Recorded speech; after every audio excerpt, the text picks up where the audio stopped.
live in Northampton, Pennsylvania. Luke is 16 years old with LCHAD-TFP. He was diagnosed via newborn screening in 2005. You guys can sit closer to each other if you want. You probably doesn't want to. And Beth and Luke are going to share their clinical journey with us. So Beth and Luke, take it away. Look at us, Luke. I don't think this works. It's live, trust me. It's okay. What? So, oh, his is not? This works.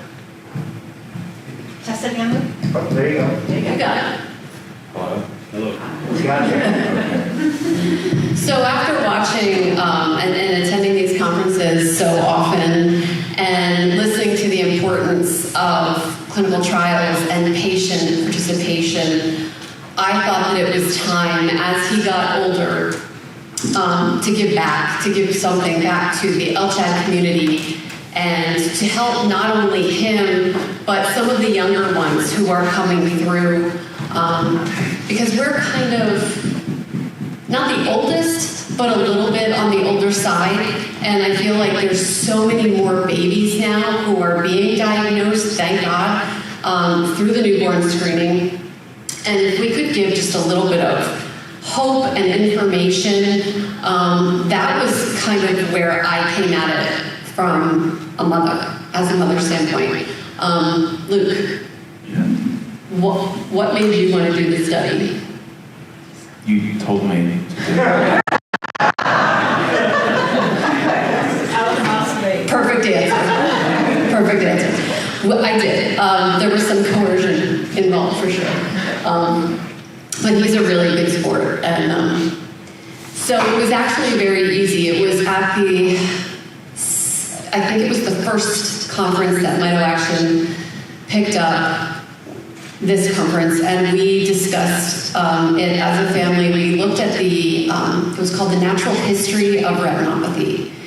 And it was taking place in 2 sites. It was here in Pittsburgh and also in Oregon with Dr. Melanie Gilliland. And we really wanted to go to that one, but it was like, because we like to travel and we wanted to go out there. But we were kind of nervous with flying and COVID, and we only live on the other side of the state. We're kind of closer to the Philadelphia area.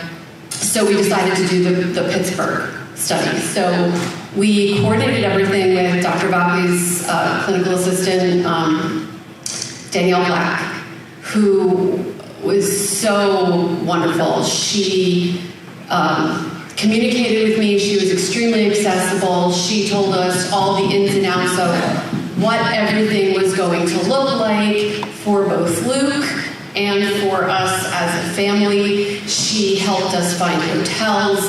She helped us with telling us just kind of the financial aspect of it all, and just really helped us along the way with everything leading up to the study.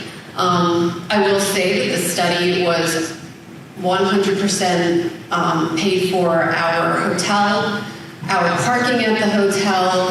If you flew, that wasn't us, of course, but they paid our gas mileage.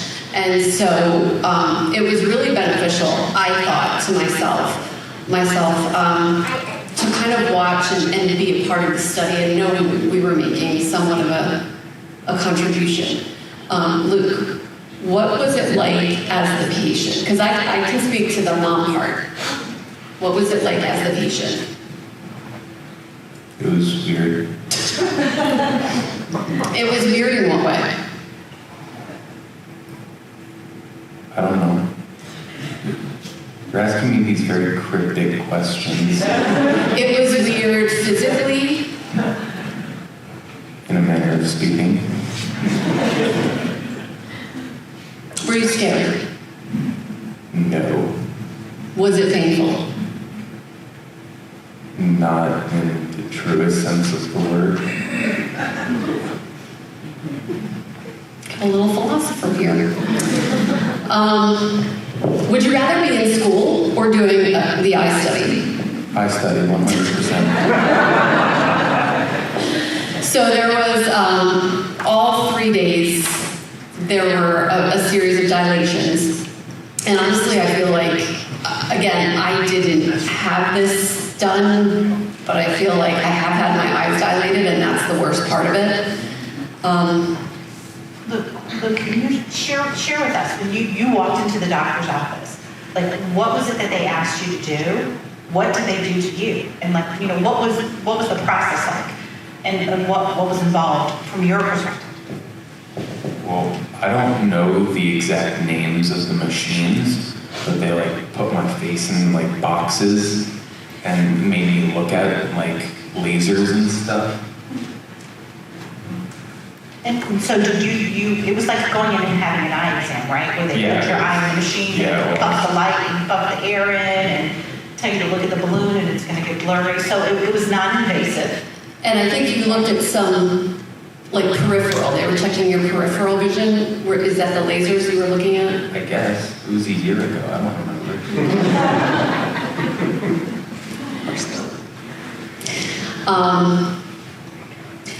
They did put the light filament on his eyelid, on his bottom eyelid to measure, right?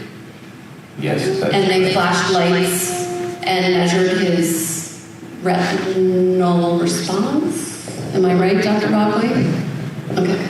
That's correct. I have a question. My name is Christy Abrams. I think most people are nervous about the ERG. Can you explain that test for us? What's an ERG? That's the filament. Oh.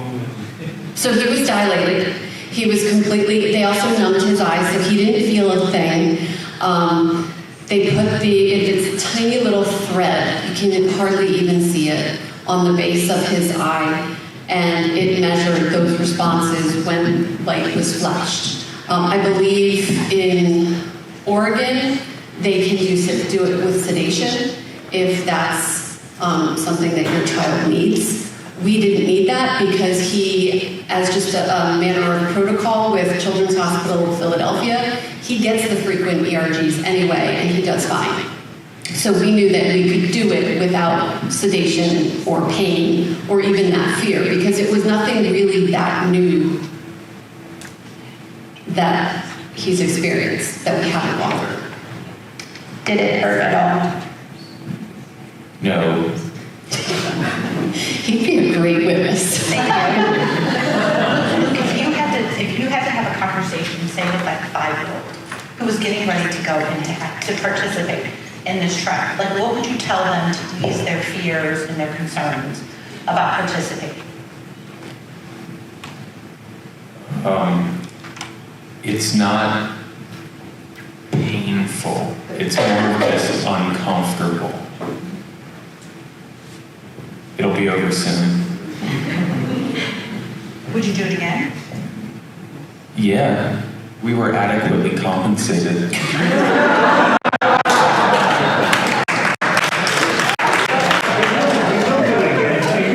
He absolutely will do it again. Yeah, he was adequately compensated, and we even adequately compensated. He got to pick where we went to dinner that night.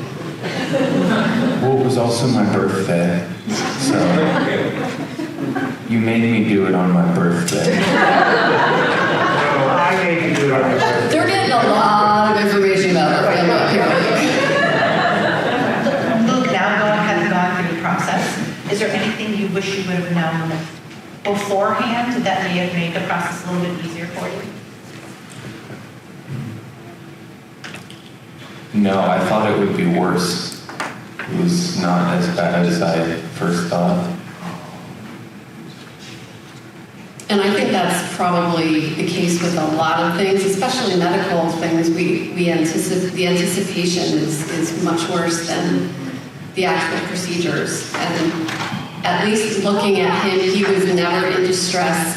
He was happy. They were very accommodating with his LCHAT as far as if he needed to drink, have a snack, things like that. We didn't have to worry about fasting or anything like that. There was a lovely Starbucks right underneath at the bottom, so we could run out and grab snacks.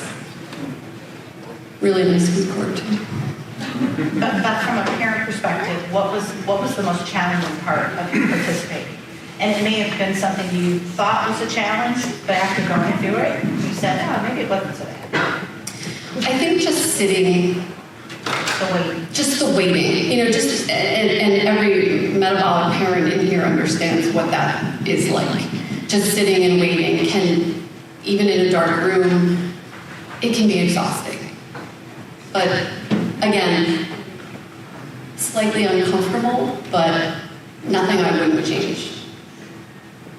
And now having gone through it, what would be the one thing you wish you would have known as a parent before having to participate? Honestly, I think I might have gotten him involved sooner. So, What? I said I might have gotten you involved in a study sooner. I don't think they had those back then. And anything else that you'd want to share with other kids or teens that are thinking about participating in Charlotte? Do it, it's fun. How about you, Beth? Any words of, just last words of advice to parents that are considering? I just keep thinking about the idea of giving back. We've been so fortunate for other families who've gone through testing, and that has led to Luke doing so well. He is thriving. His doctors at CHOP are super happy with how he is acting and behaving. He is a normal 16-year-old boy, as you can tell. He does really well in school. He's going into 11th grade. He has his own band. I'm just saying, like, you're normal, that terrible word. He has friends, he learned to drive, he participates, and I think all of that is a culmination of other families donating time, donating their bodies as knowledge to helping. So I would just encourage other parents to get involved. Thank you guys both. I would encourage you guys to take some time over the weekend and grab Luke and Beth, and they'll give you the truth about the experience. So I would encourage you to talk with them. Thank you guys both. We appreciate it. Thank you.